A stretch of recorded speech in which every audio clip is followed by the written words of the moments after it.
Hey guys, welcome to SheKnowsArsenal. My name is Jessica. I'm your host. You can follow me on Twitter at JustinoTweets and at SheKnowsArsenal. This is a pre-recorded version of the daily download going through Arsenal's recent transfer news and regular news. And I'm going out of town. I'm going to leave within the next 20 to 25 minutes. So I did want to, take some time to give you guys my thoughts on the most recent breaking news, Arsenal transfer news that came out today and yesterday in the afternoon. So that's what I'm going to do for you guys today. Make sure you guys like the video and subscribe to the channel. I know this is a little bit different. You guys are probably like, when we get to let you know what I think.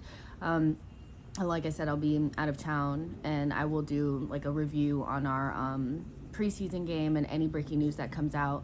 But the next live show will probably be on Monday, just to let you guys know, or maybe even Sunday evening, depending on what time I get back. But let's go ahead and get started with the biggest story of today, which is Zinchenko to Arsenal. The fee looks to be somewhere around £35 million.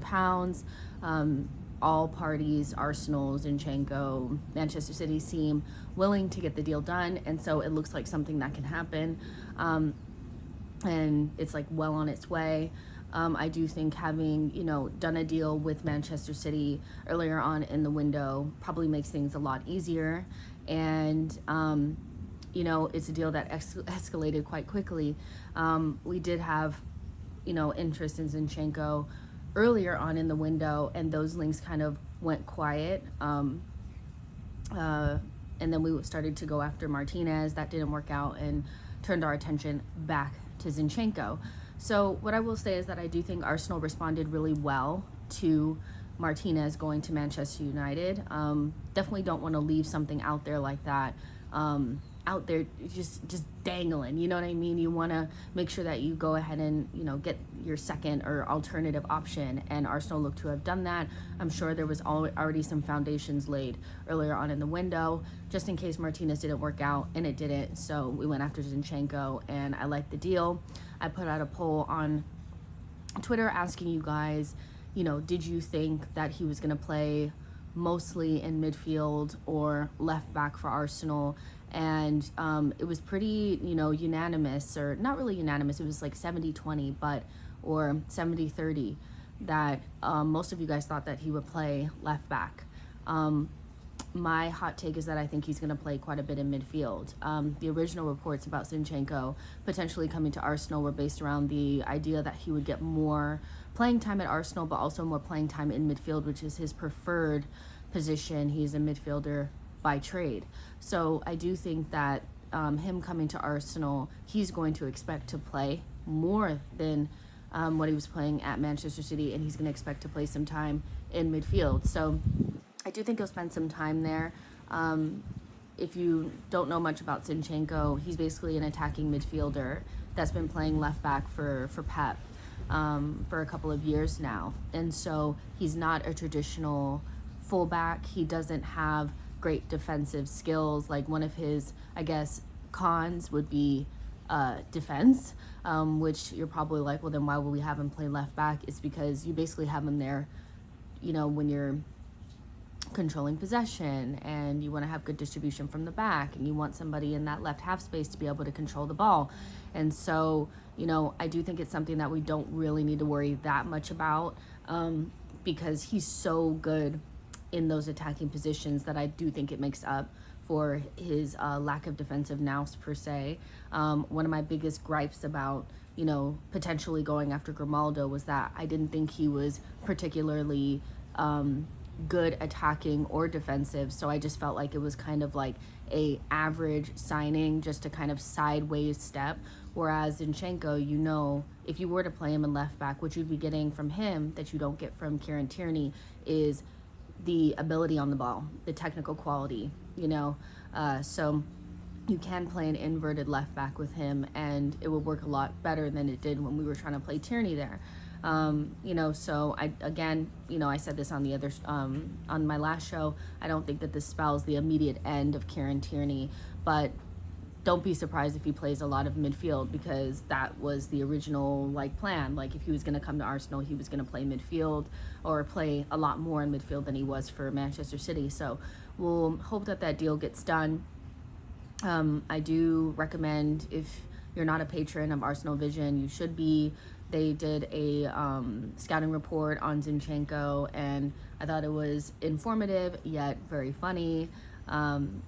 He's not a great defender, you know, but going forward, he is really, really good. So there you go. But the next little bit of news is Bukayo Saka's contract. Fabrizio Romano has come out and basically said that that is something that Arsenal are working very hard on.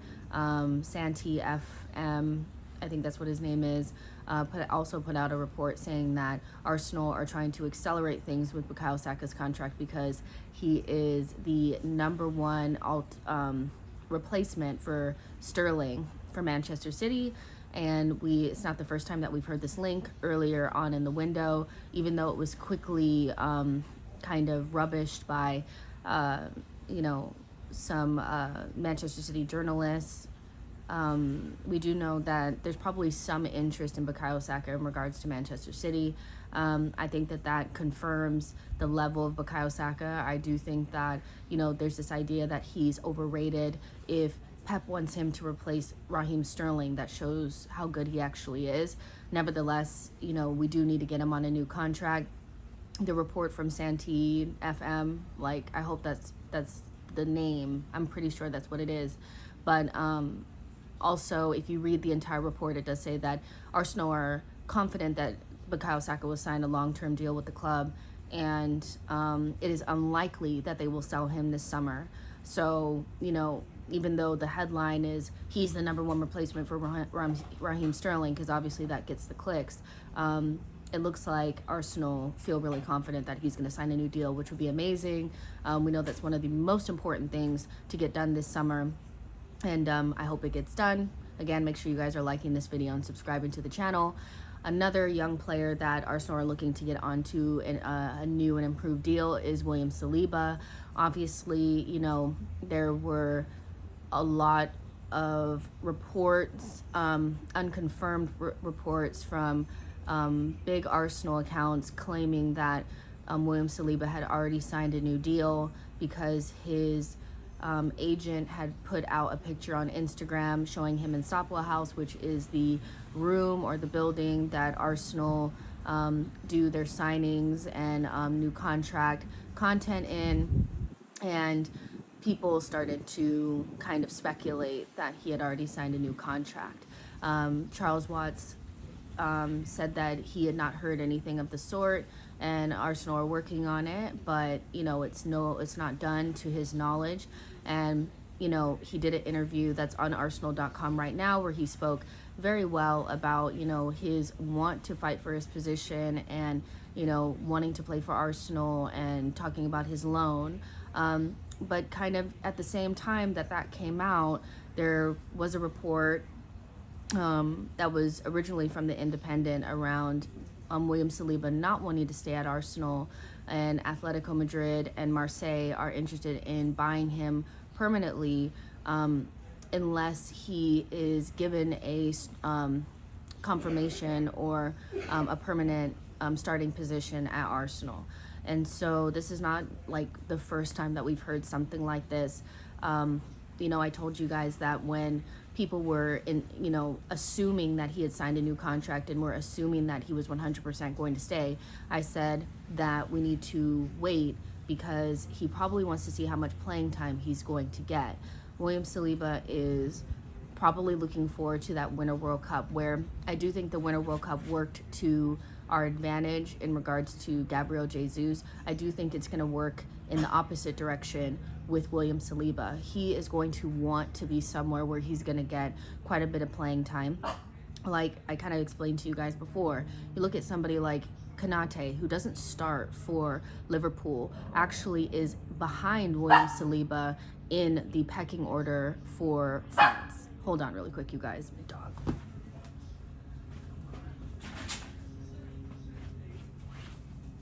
sorry. So he's behind William Saliba in the pecking order. And the difference between William Saliba and Konate is I do think that they're kind of in the same, boat in terms of quality, but one was starting for Marseille and the other one was rotating with Matip, and Matip mostly at Liverpool. And so has Didier Deschamps told Saliba that he needs to be starting in order to make that World Cup squad?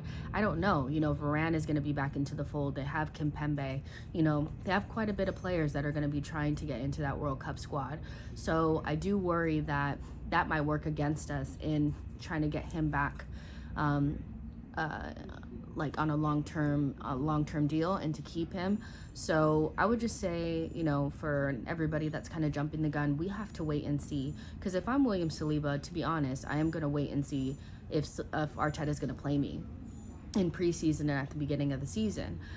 If he doesn't get any playing time, he might want to push for a move. And unlike Bukayo Saka, who I do think that if he didn't immediately sign a new deal, we wouldn't try to sell him this summer. I do think if William Saliba does not sign a new contract, we will look to cash in on him this summer. So it's one of those situations where I do think we have to wait and see. This is also coupled with a very recent report from a pretty reliable journalist that was that confirmed Arsenal's interest in Tapsoba from Bayer Leverkusen. He's a center back. A right-footed center back, which also creates more confusion because, William Saliba is probably going to play on the right, and Gabriel needs more backup than Ben White in that regard. And so Tapsoba, he plays on the left for Bayer Leverkusen, but he's right-footed, and Arteta is. I'm getting a text message that's like really crazy right now, but we know that Arteta's a stickler for left-footers on the left side and right-footers on the right side. So with, this link to Tapsoba, it has created a little bit of confusion. Again, this is a very reliable report, and we have been linked with him before. I actually do think we were going to buy him, or we were interested in him, and then we ended up going with Ben White. So I think that also kind of speaks to is he going to play on the right-hand side? We bought Ben White, at that time, and he's on the right-hand side. So, I said watch this space, because if William Saliba does not sign a new deal, I think we'll cash in on him. This is not the first center back that we've been linked with that plays on the right-hand side. We've also been linked with Maxence Lacroix. So, again, you guys know I'm not just going to tell you what you want to hear. I want William Saliba to sign a new deal, and I do think there's an opportunity to get him on one. But if I'm Saliba, it's in my best interest to be somewhere where I'm going to get playing time ahead of the Winter World Cup, because I want to be in that France squad. And you never know when you're going to get another opportunity. Look at the likes of Umtiti and Longley. They have not really been in and around that team since the World Cup. Sometimes you only have one chance. I don't think that's going to be what happens with Saliba, but in his mind, he has to think that way. So, Tapsoba, right footer that plays on the left-hand side, that does create a little bit of confusion. We have been linked with Matt Vienko as well as Guardiol. So, we have been linked with left-sided center backs that would kind of speak to maybe Arteta wanting to make sure that he has two really good left-sided center backs in his team. But Tapsoba is right-footed. And that's where, for me, it creates a little bit of a question and a little bit of confusion in regards to what are we trying to do there. So, my thoughts are I just wait and see. I would like to see Saliba, another left-sided center back, Sal Holding, and Gabriel and White. But something tells me that there's more to this than just we want to bring in Tapsoba to play a rotational role with Gabriel. There's just too much noise around it for it to just be that clear cut. We also know that Juventus are interested in Gabriel. Arsenal are not willing to sell unless they get a huge offer from Juventus. I don't think we're going to get that from them, but let's just wait and see. So yeah, I will try to upload something else, a little bit of a review for our preseason game for tomorrow. But if there's less content, I do apologize, but got to get my wine tasting on. You guys know how I feel about that. Enjoy the rest of your weekend. Like the video, subscribe to the channel, share this with a friend, and I'll see you guys on the next one. Bye, guys.